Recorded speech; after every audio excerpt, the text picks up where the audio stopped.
திருவாவடுதுறைக்கு அரசனை நமது துன்பங்கள் போய் ஒளியும்படியாக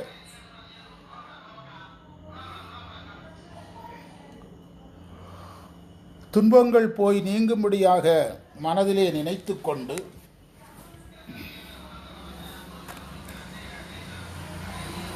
இந்த தலத்தை அடைந்து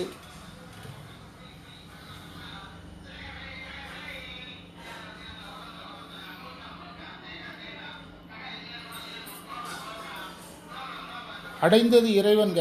தலத்தை அடைந்ததுன்னா அடைந்தது யாருன்னா இறைவன்.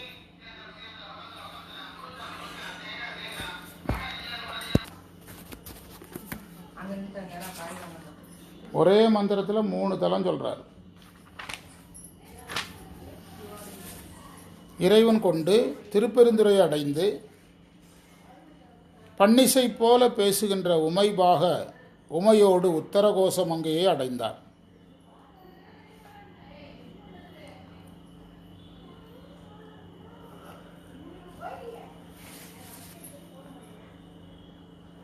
உத்தரகோசமங்கையை நீங்காது இருந்தார்.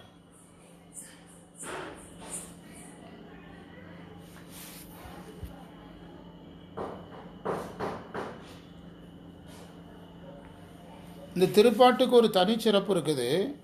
திருவாவடுதுறை குருவுக்குரிய தலம், ஞானகுரு தலம். திருப்பெருந்துறை ஞானகுரு தலம். உத்தரகோசமங்கை இறைவனே குருவார்ந்த தலம். கோஷம்னா ரகசியம். சைவ சித்தாந்தம் தெரியுதே தெரியலையா? இந்த அனுபவத்துக்கு ஐயமின்மை என்பது இந்த பதியத்துக்கு நல்லா பொருந்துற.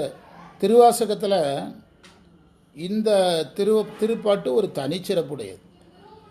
குரு சார்ந்த 3 தலத்தை ஒரே 4 வரிக்குள்ளே வச்சுருக்குது.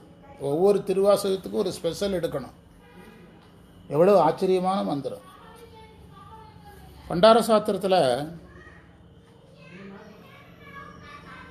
நமச்சிவாய மூர்த்திகள் ஏன் திருவாவடுதுறையை தேர்ந்தெடுத்தார்னு ஒரு கேள்வி கேட்டு அதுக்கு பதில் இருக்குது. பண்டார சாத்திரத்தில் நமச்சிவாய மூர்த்திகள் ஏன் திருவாவடுதுறையை தேர்ந்தெடுத்தார் என்று ஒரு கேள்வி கேட்டு ஒரு பதில் இருக்கு. ஒன்று, அங்கே தான் ஞானசம்பந்தர் வேள்வி செய்கிறதுக்கு பொற்காசு வாங்குறார்.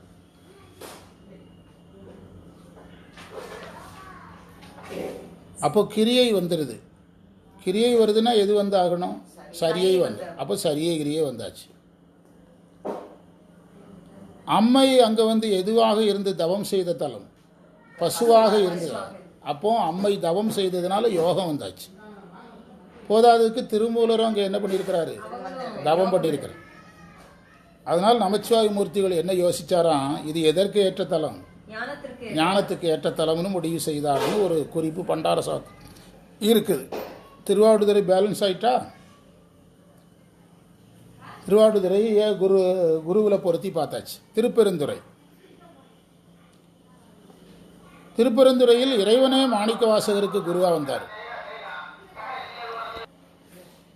இறைவனே குருவாக வந்தார் மாணிக்க வாசகருக்கு.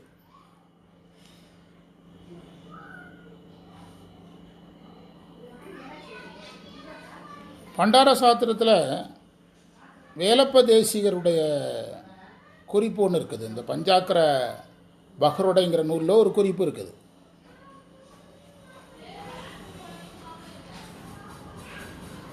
அவருடைய குரு திருப்பெருந்துறையில் இருந்ததை அவர் பதிவு பண்ணியிருக்கிறார். 10வது குருமகா சன்னிதானம் காலத்திலலாம் இந்த வரலாறு இருக்குது. என்ன எழுதுனீங்க? அட நன்னா. பண்டார சாத்திரத்தில் அவருடைய குருவையும் திருப்பெருந்துறையும் இணைச்சி பாடியிருக்கிறார். பிறகு ஆச்சாரிய பீடங்களின் தலைமை பீடம் எது? திருவாவடுதுறை. ஆதீனங்களினுடைய ஆதீனங்களின் ராஜதானியே திருவாவடுதுறை தான். அதனால தான் டெல்லிக்கு அழைக்கும் போது நம்ம ஆதீனத்துக்கு மட்டும் தனி விமானம். அதான் காரணம்.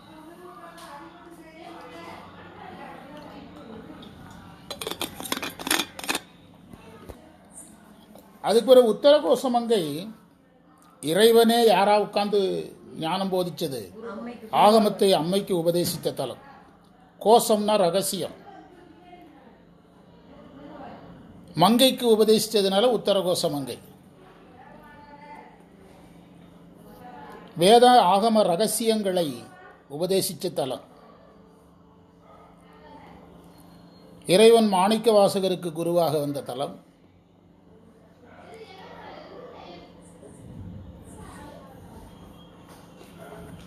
நம்முடைய ஆதீன குருமார்கள் குருவாக இருந்த தலம். சிவனே குருவாக இருந்த தலம். இதெல்லாம் எதில் கொண்டு வந்திருக்கிறாரு? இவ்வளவு இந்த டைப்பில் இவ்வளவு வேல்யூ உள்ள மந்திரம் ஒன்று தான் இருக்குது. இதை முதல்ல நம்ம தான் அடையாளம் கண்டிருக்கிறோம். அற்புதமான மந்திரம். நன்னி பெருந்துரையை நம்மிடர்கள் போயகல. அது அந்த வரியை 3லையும் பொருத்தணும். நம்முடைய துன்பம் போகிறதுக்காக பெருந்துரைக்கு வந்தார், நம்ம துன்பம் போகிறதுக்காக திருவாவடுதுறைக்கு வந்தார், நம்ம துன்பம் போகிறதுக்காக உத்தரகோசைக்கு வந்தார். அப்படி எடுத்துக்கிடணும். இறைவன் இந்த 3 தலங்கள் பற்றிய வரலாறுகள் வேறு வேறு விதமாக இருக்கலாம். ஆனால் நோக்கம் ஒன்றுதான். தன்னிலைமை மண்ணுயிர்கள் சாரத்தரும் சக்தி பின்னவிலான் எங்கள் பிரான்.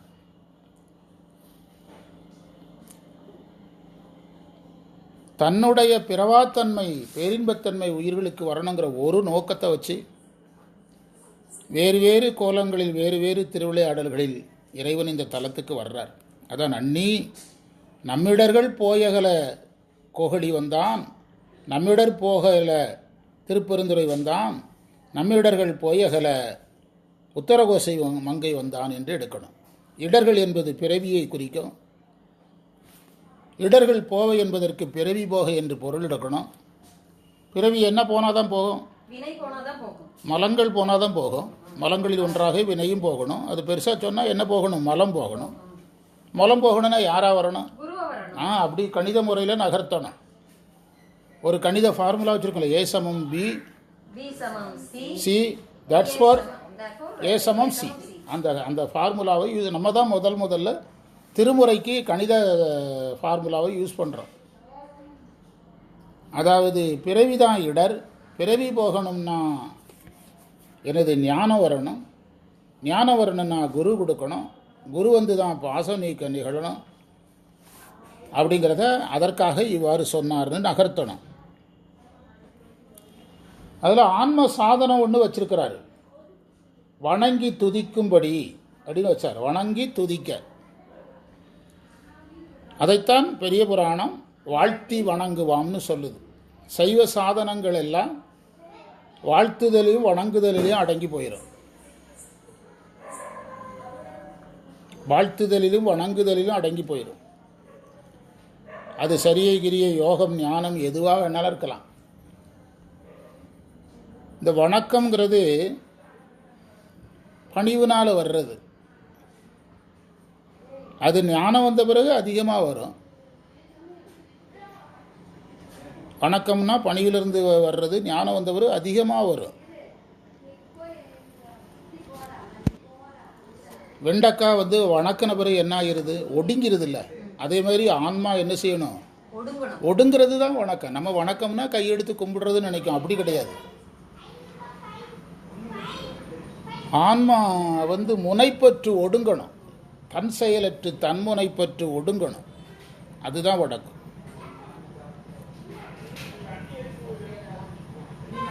பிறகு இறைவனை நாம் போற்றுவதற்காக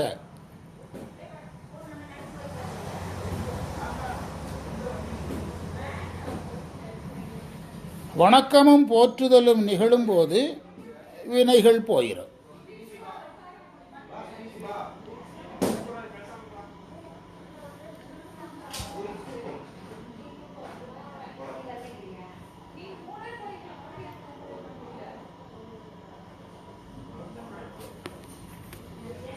எழுச்சியுடைய திருவாவடுதுறை பதிக்கு அரசனை நமது துன்பம்னு சொல்றதை எப்படின்னு புரிஞ்சுக்கிடணும்? அதான் இடர் பிறவின்னு எடுத்துக்கணும். சரியா? திருவுள்ளங்கொண்டு திருப்பெருந்துறை அடைந்து பின் பண்போன்ற சொல்ல உமையமையோடு உத்தரகோசை மங்கை சேர்ந்து அதனை விட்டு நீங்காது இருக்கிறார்னு பதியம் சொல்லுது. வணங்கி துதித்தலேருந்து 4வது மந்திரத்தில் தான் இருக்குது. அதுலேருந்து நம்ம இதில் இணைச்சி சொல்லியிருக்கிறோம். சரியா? இந்த மந்திரத்தில் இல்லைங்க, அதுலேருந்து இணைச்சி சொல்லியிருக்கிறோம். ஏன்னா சாதனை இதில் இல்லாததுனால நம்ம எதுலேருந்து எடுத்திருக்கிறோம்? அந்த வாழ்த்துதல்ங்கிறதெல்லாம் அதுலேருந்து எடுத்திருக்கிறோம் என்று வகுப்பை நிறைவு செய்வோம். இன்று நமக்கு கிடைத்த அனைத்து சிறப்புகளையும் நம் குருநாதர் சம்பந்த சரணாலயடிகள் திருவடிகளில் எண்ணமலர்களாக சமர்ப்பித்து எதியமை பணிகளும் ஆரதி கேட்ப எம்பெருமான் பள்ளி எழுந்து நாளை பணி நோக்கி செல்வோம். சிவாய நம சிவாய.